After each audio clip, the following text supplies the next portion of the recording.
Mga awit, ika-46 na kabanata. Ang Diyos ang ating lakas at kanlungan, at handang saklolo kung may kaguluhan. Di dapat matakot, mundo'y mayanigman. Kahit na sa dagat, ang bundok matangay. Kahit na magngalit yaong karagatan, at ang mga burol mayanig, magimbal.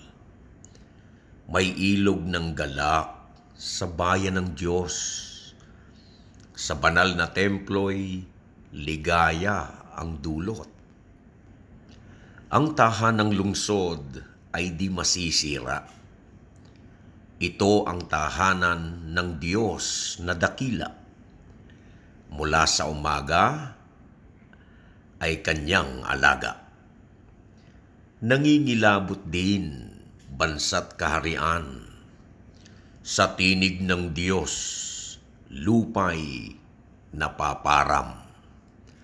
Nasa atin ang Diyos na makapangyarihan, ang Diyos ni Jacob na ating kanlungan.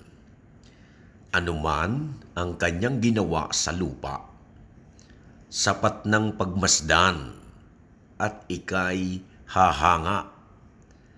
Maging pagbabaka ay napatitigil, sibat at palasoy madaling sirain. Baluting sanggalang ay kayang tupukin. Sinasabi niya, ihinto ang labanan. Ako ang Diyos, dapat ninyong malaman.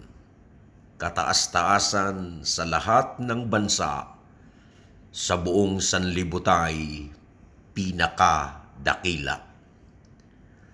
Nasa atin ang Diyos na makapangyarihan, ang Diyos ni Jacob na ating kanlungan. Mga awit, ika-46 na kabanata.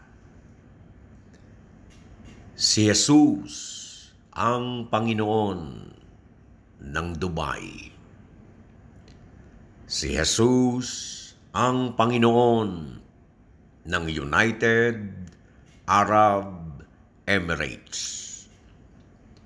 Si Jesus ang Panginoon ng Pilipinas. Ang Diyos ay mabuti sa lahat ng oras, at sa lahat ng oras, ang Diyos ay mabuti.